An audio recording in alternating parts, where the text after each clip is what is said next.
a female will can win control of the game. Oh, wow. Rebecca Mahoney is her name, former Blackfern. Got the ranks of refereeing. So Thames Valley, King Country, break history in the writing of New Zealand rugby, and first time ever a female will, as I say, control the game. So massive news for the Union. Like I say, 6 games over there, and the Valley boys are going pretty good, mate. So touch wood, they crack up another 2 points today, later on this afternoon. Wow, that's pretty awesome. Over in Te Aroha. So, how do you think the boys, the Thames Valley boys, are going to be going today? Yeah, they should go good. Training's been pretty good. I was down watching the local domain here in Pardo, and things are progressing well. So, they just take one game at a time, mate. They only get 2 big-headed and see what happens today. And they're pretty confident.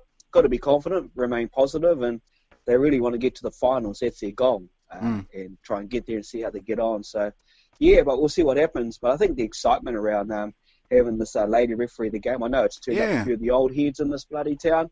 They go, what the bloody lady do in a game like this? This is not get over yourselves, man.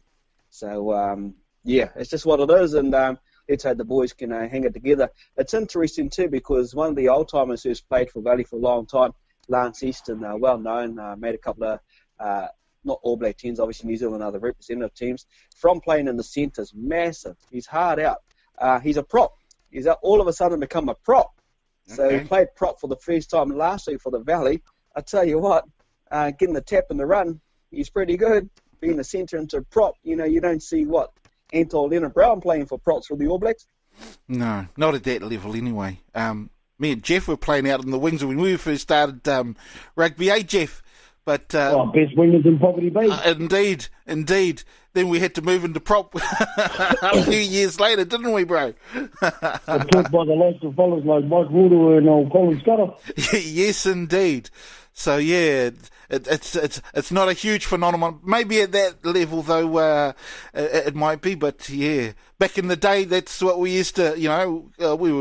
When we were young and a lot fitter than we were, Jeff? Oh, yeah, well, they used to take up the middle. That's the fat man's track, but us skinny fellas stayed on the side. Yes, indeed. And the older we got, the closer in toward the fat man's tracks we had to go, bro? Anyway, now, JT, your favourite team, they go up against South Canterbury. They're going down to Timaru, East Coast team. Of course... what might motivate them a bit is, of course, the loss of Sam Martinga, who, became somewhat of a legend playing for the East Coast back in the day. JT? I'd imagine Big Sammy Sausage, as he was affectionately known, would have been a bit of a cult figure given the size of the man and the big smile and just a gentle giant, old Sammy. And, very, very, very, very sad news. Jeff sort of let me know not long after he found out and put a message out to a few of the boys. And, mate, terrible news. I actually worked with Hannah, his wife, for a few years at Gear Meat Pies down there in Grey Street. Best pies in Gisborne they were too, just quietly. And, so, mate, hopefully East Coast can pull one out of the fire and play hard for Sam and his memory and for themselves, because, it's not very nice. Sam, too young, mate. Too young to pass away at that age. And, no good. I think you would have still been around in New Zealand, Jeff, when East Coast had that big run. I think when Sam was playing for East Coast Day, when Joe McClutchy took over the reins and they went all the way to back then, I think it was the second division final. You would have still been in New Zealand then, back then, eh? Yep, I was still there. It's about 2008, I think it was. Yeah. That's when I left. Oh, right. So you would have... because that took a hold of the whole East Coast, didn't it? When Joe McClutchy and the East Coast boys were, on their winning ways as such, going from third division to second division. And they made another 5 minutes in that game. They would have won that, I reckon. I was at McLean Park. Yes. I was lucky. I was lucky enough to be home that week. Right. A couple of my mates were playing, Johnny Bradbrook, Orcades Crawford. I think Victor Tonga, he might have been on the bench. Victor, I can't remember, but... came off the bench, Yeah, so, mate, there's East Coast rugby at its very, very best. So Yeah, unfortunately, Joe Mack lost a daughter during the week to a car accident, and just had a whirl. So yeah. Oh, that's sad. But yeah, definitely good days for East Coast rugby. It I think was. it hasn't been emulated since they beat Wanganui back in 2000 and helped me out here 12. Yes. Yeah. In their final, I think TK Moiki had a bit to do with that one. TK Ruatapuki, Ngarimu Simpkins was the coach. So yeah, that happened. Was it 2000? It was a few years ago, but yeah, boy, I think it was 2012. Yeah. Yeah, winning the is it the Brian Lahore Cup? No, not the Brian Lahore. Yeah, Brian Lahore Cup. No, it wasn't the Brian Lahore Cup. It was the Meads Cup. Heartland. Yes, yeah, it was that. Yeah, I think it was the Meads Cup. So. Yeah, up there in Ruatoria. Great game, man. I tell you what, that place went off, especially that comeback that they did back in the... basically in the dying seconds of the game, of course. So it was just a great game, and boy... The Rolling Moors, Keith, how good were they? Those were back in the Joe McClutchy days, eh? He brought it back. Yes. Yeah. Yep. He brought it back in those days, so yeah, taking a gander down memory lane. Those were awesome days, and I myself actually was at McLean Park too during that final against Hawke's Bay, and I'll be quite honest, AJT, it felt like East Coast, because with all the cheers that East Coast got when the game finished, it felt like they were the winners. Hey, well, that's what... Absolutely. Yeah, it was like a festival occasion. Yes. I don't know how many times you would have sung Pike here and various other wives throughout the duration of that game. And for me, having lived in Australia at the time, to go back and witness something like that, it was, mate, I'm not afraid to sit in front of you boys and in front of both of our listeners, and I was crying. Yeah. I also was in their semi-final when they played Nelson Bays up in Ruatoria, and the feeling was just absolutely enormous back there as well. So, yeah, great days, great memories, great rugby memories too there. 100%, because I've said it before on the show, rugby is such a part of East Coast fabric. Indeed. And it's very important that the rugby goes well. Well, it's not very important, but just that they have a team to follow and to support and quite often to abuse. I guess you could say that. I've heard a bit of abuse at Whakarua Park over the years. I'm sure you have. Yeah, well, win or lose anyway with the boys from the coast, win or lose, yes. their bus was always full, eh? It's not like it the Warriors when they're pretenders, they come in day in, day out. I thought you were a Warriors fan there, Jeff. I'm a Warriors fan, die hard, bro. Stay one, eh, bro? Get a lot of pretenders there coming in and out. You're another one like our man Rino. Hey, Rino, he's been a die-hard fan since 1990. Was it 5? Hey, Rino. Yeah, well, I wasn't 95. I used to be a Broncos fan. Oh, right, yeah. Oh, really? I didn't know you changed teams.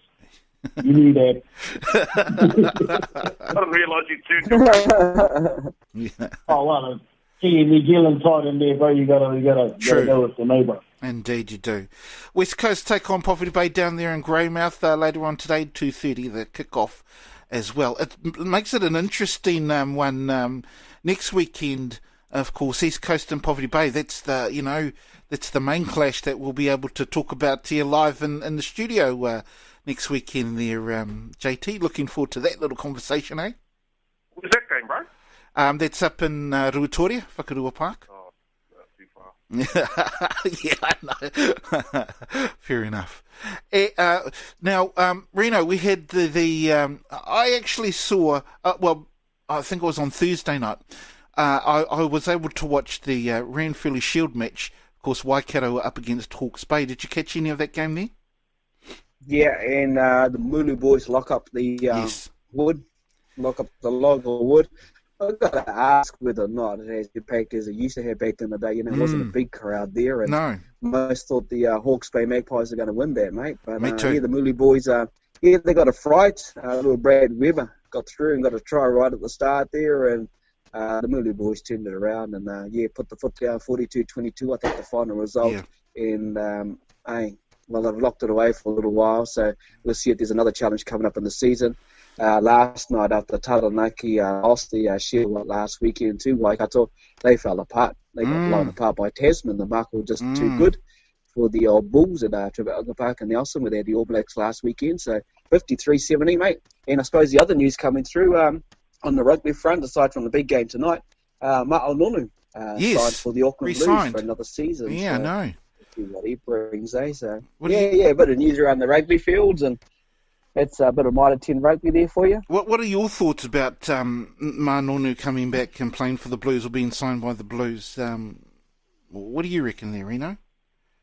Oh, good on him. I think must be homesick, him and his wife and the family, yeah, and you seem to do all that. You know, you look at Bully Luke come back to play home here and want to get back down to Taranaki. So, yeah, nothing wrong with that. Mara wants to come back, play for the Blues. They need all the help they can, so suppose so. Hopefully he can bring something and change it around, you know. Suppose so. Waste of time with their Sonny Bill Williams. Sonny Bill's a hoha. I don't even know why he's in the All Blacks. So I agree. He's a humbug fella. I agree. Waste of time. All about the bloody money. I remember. I see he's jumping back in the boxing ring December. Is he? So, humbug fella. I agree. Bring Maha back, man. Hopefully, I think Maha wants to play with his good mate Tanu Umaga and, come back home. Okay. I kind of, I don't know. I mean, I thought that there would have been at least, there are a lot of up-and-coming players, and I personally, I think, he's had his time, it's time to, finish up, if you do want to come home. I mean, I can understand why he wants one more little dabble, but personally, I think the way the Mitre 10 Cup is, there are a lot of young up-and-coming talent that could get blooded in instead of Ma'a. What are your thoughts there, Rino? Oh, no, you're right. You are 100% right, Keithy, and that's where they need to be looking at. But I think they've just brought him back in for his experience. He's been there before with the Canes. He's been, up the top level of the ABs. Had the experience overseas. So I think it's more like what the netball girls have done with Laura Langman and Casey Kopua.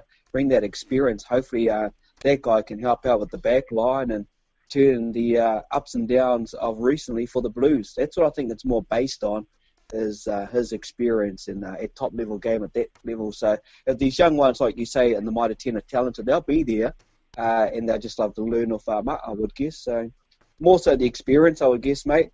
He'll most surely play for sure, but it's more that, I would say, and Tuna's kind of asking for any help he can to turn the whole thing around. Otherwise, he's gone from the job as well. True enough. All Blacks, of course, tonight up against South Africa. How's that one going to go, Rino? Yeah, that's going to be a hell of a game. I'm hoping the Springboks win.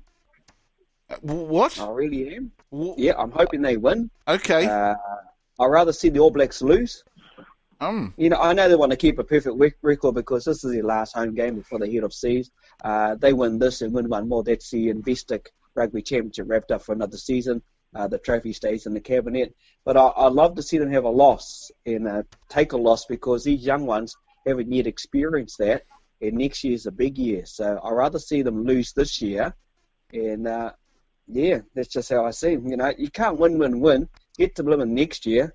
And we get lose, you reckon? By some team. Yeah, okay, fair enough. When it's going to count. So, I think they need to lose gracefully, but take it on the chin and see what it does to them, because they get into the head and get too big, and the way the All Black rugby is and how we are as a culture in the country, always behind the winners, and they need to get knocked over. That's just how I feel.